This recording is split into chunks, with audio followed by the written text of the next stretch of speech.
It's car con carne. Let's eat in the car. It's car con carne. And now here's the star of our show, James Van Alstyne.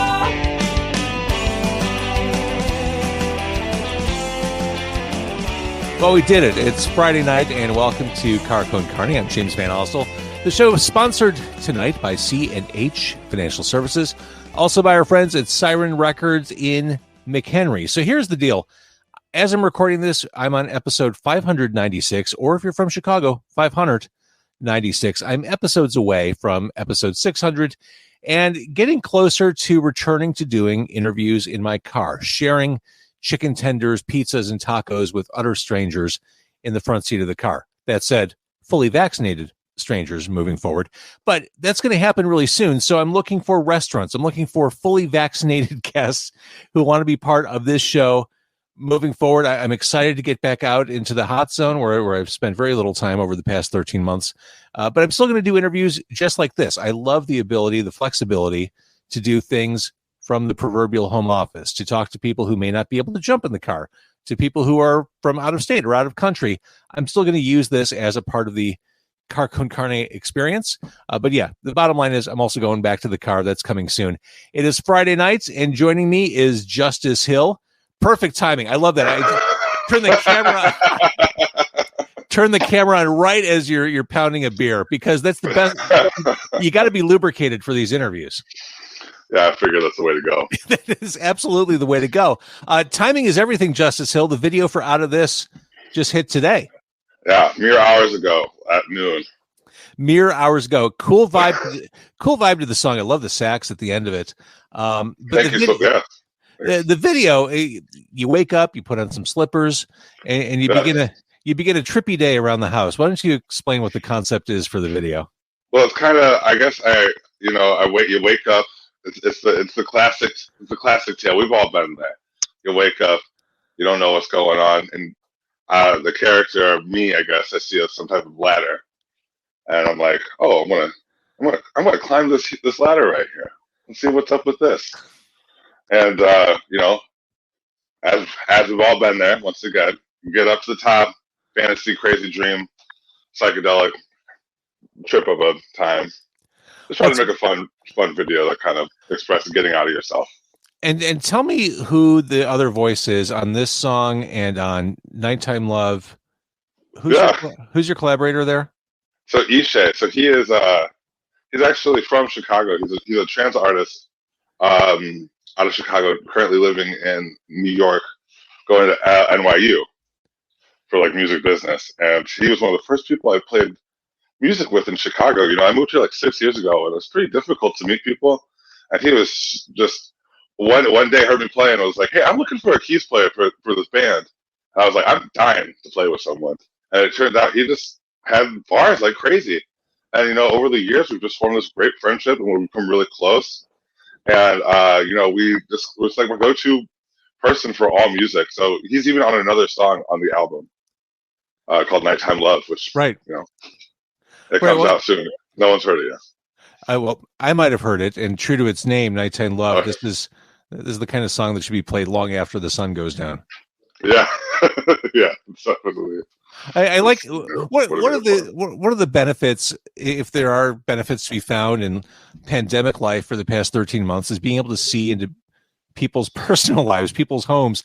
I can't help, Justice, but I'm looking at your room. I'm like, oh, there's Sly and the Family Stone's greatest hits. I saw Marvin Gaye and Pink Floyd. I'm getting like some insight into. That's actually from an Oakland Coliseum show, May 9th, 1977. Yes. A 74-year-old man gave that to me for my 23rd birthday. He was at that show. That's amazing. That's the Pigs tour right there. Yeah. Pink Floyd's like my favorite band. So. Really? Yeah. Did you see Roger Waters last time through? I did. It was a gift from a friend of mine, and I will forever be thankful to her. It was amazing. At the United Center? Yeah, at the United Center. It was like one of the best shows of my entire life. It was a dream come true. We're going to talk about Justice Hill. I want to be clear, but that show. Okay. One of the things that struck me so much about that show was how well he used the space in the indoor stadium to his advantage. The theatrics, the props. I've never seen the I've never seen the United Center used to that great effect before. I mean, you'd be hard pressed to find any show use a space that well. Like, it was insane.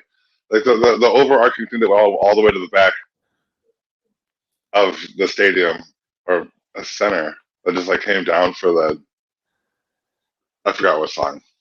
I think it was Pigs. For Pigs, yeah. We brought the giant pig around. Yeah. Or the giant Trump thing. Ooh. Yeah, that was mind blowing. It was such a big spectacle. It was. Yeah. All right, so back to Justice Hill. Okay. So as we're recording this, we're less than a week. We're just a handful of days away from your first full album, Room with a View. That comes out. So you'll be able to stream it on Bandcamp and everywhere, I guess, on the 20th, on 420. Mm-hmm. You put out an EP last year, New June. And I guess, I mean, at that point last year, the question was, well, when's the full album going to come? And, well, here we are, less than a year later. I guess I want to take a step or two back, because 7 years ago, I mean, things are looking pretty great for Justice Hill right now. But 7 years ago, you dropped out of Berklee. You were living in your car. This is a story that could have gone in a bad direction. Yeah, it was a rental car. It was a rental car too. Even worse, you had to return. It was really good. It was pretty shitty. Yeah. So, talk about the circumstances that led you to Chicago and led you to writing and concepting this record.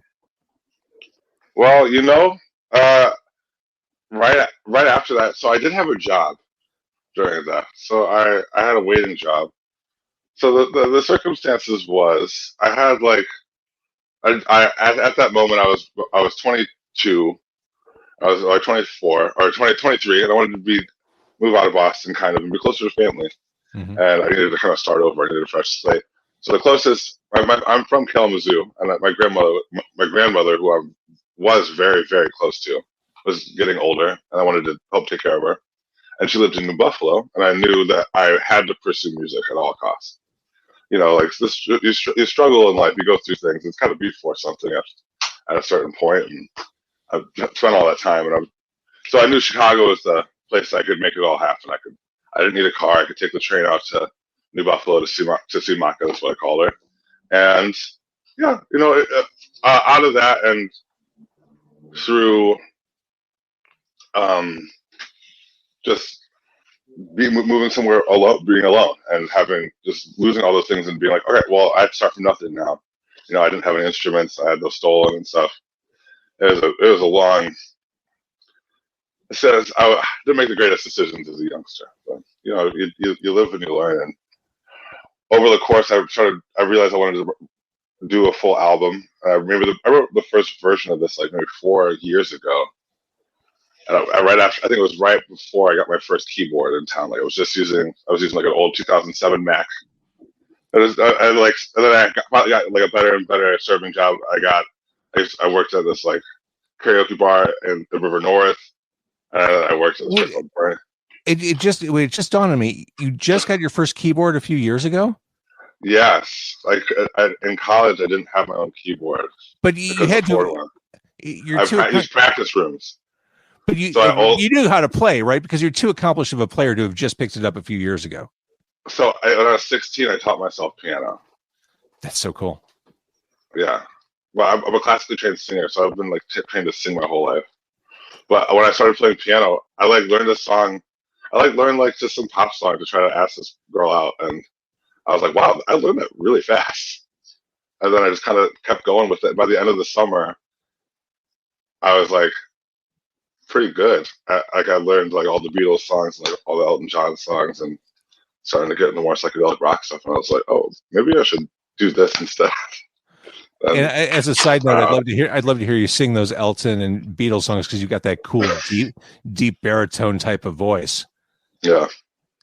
So all right, so you got that cheap keyboard a few years ago, and so this was like a gradual thing. You're kind of building yourself back up, metaphorically and physically. Yeah, exactly. So it's just like at each stage of this process, the music got better, and then like I was like, oh well, I have to rewrite the songs, and then it just then I met Ishay and I started playing other people's bands. So then I finally had my first show.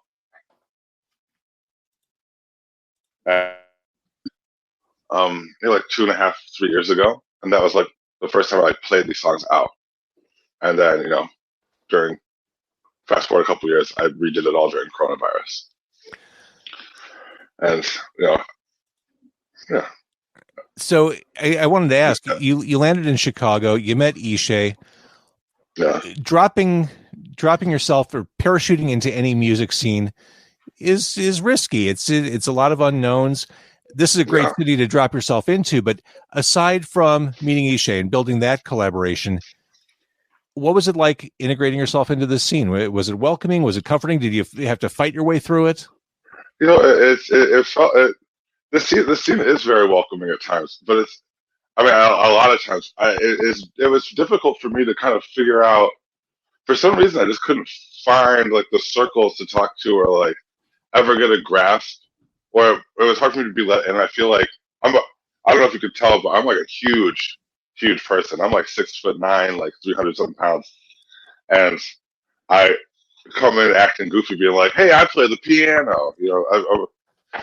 It's not your everyday. Like, is this guy serious or what? So I understood the initial like struggle of it, but once I started meeting people, like I met Trey Elder, and I started meeting cats like Rich Jones, or even like older DJs like Larry Miller, and I don't know if you know them, but I found a place to hang out with. And just to backtrack, Trey Elder, Quiet Pterodactyl, he's the guiding force, the creative thrust behind the Situation in Chicago Records, yes. Benefit, yeah. So you started very, very close.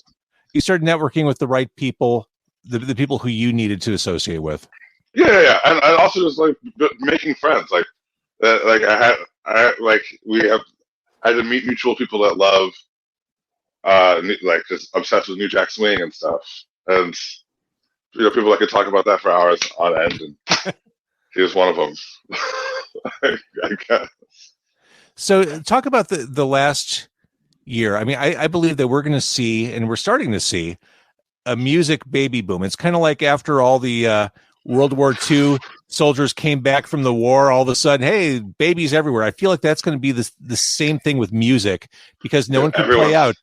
Everyone was woodshedding at home. Dude, people really put their heads like nose to the grindstone and really are hammered these albums out, eh? I mean, you put out an EP less than a year ago. You've got a full length album coming out on the 20th, which has none of the songs that were on the EP. I mean, you've been busy. You've been busy. Yeah, I have been. Well, it just kind of snowballed. Like, I was already working on this album. Like, I had an album almost done twice in the past 2 years, and I started from scratch for this. Like, I wrote that EP. I released the first song actually on 4/20 last year, so it's like the full year to the day out. And I wrote that song, and I was like, "Oh, I'll do a whole EP." And then I wrote Outta This, or I just kind of was producing one day. I was gonna make a beat tape, and I made Outta This one day, and I was like, "Wow, this is like fun." And I was playing it for my friend. I was like, "I think this is gonna be like a single I release later this year." And he was like, "Dude, what's the album called?" And I was like, "Well, I guess I should just do the whole album again." And so, like, starting in August, I pretty much worked on the album every day until I finished 10 p.m. the day of the insurrection. So, like, maybe 3 hours before that, I was like, "This is the greatest day of my life." Talk about ultimate high, ultimate low, all within the span of hours. It was hilarious. People online were like, "Oh, that didn't last." And welcome to the past 13 months. Like, yeah, exactly. Like, life giveth, life taketh away. It's Yeah, so that's how it works. This album that's coming out, we talked about Outta This, which the video's out. People can get a sample of what you sound like. I love that song. And Ishay, again, that collaboration just works. I don't want to get too deep into the songs because people can't hear them quite yet. I will say, when people are able to wrap their ears around it, my favorite song on the album is Without Them. I love the chorus. Really? I love the keys. It's definitely one of the more up-tempo songs. on the Yeah, album. absolutely. That's definitely one that spoke to me. And I like Empathy Machine too. That's a very vibey song, Okay. very, very slow build. It's just, Well, it's thank cool. you so much. And we talked about Awesome. Nighttime Love with Ishe. Yeah. That's just a sexy sounding song. I can swear it. It's a podcast. You could whatever makes you happy. I was like, Phil. there needs to be a fucking song on the album somewhere. Yeah, you can't have that Marvin Gaye record behind you. Not. I can't. Yeah, I was like, I'm doing everyone a disservice, especially myself, if I'm not putting one fucking song. That's right. So we talked about Situation Chicago. You were on the first one. Yes. And that was one of the songs that was on your EP, New June. Are you going to be on the next one too? Me? No. I'm not going to be on the next one. I know there's so we're getting out of this press to vinyl for an exclusive single run of Maxi 7 single, so it's going to be like a one-sided 12-inch, which is so cool. Yeah, I'm psyched, man. Because let's be honest, 45s or 7 inches suck. You play for 3 minutes, you got to get up. They're cool to have, but as a listener, they're no fun. 12 inches. You don't play them at your house unless unless in the morning you're drinking coffee and you only got 5 minutes. Exactly. So the one-sided 12-inch single, that makes sense to me. Yeah, it's 3 songs. It's going to be that. There's this guy DJ Honeybun did a remix of my song "If and When It Ends," so that's going to be on there. And so I think that was going to originally be included in the second one, but then he kind of snowballed it into the accompanying Maxi 7. That works. Yeah. So this is a good time to be Justice Hill. This album, I mentioned your voice. You don't sound really like anyone I can point to, which is one of the greatest things I think I can say about your music is you have a very unique vocal style.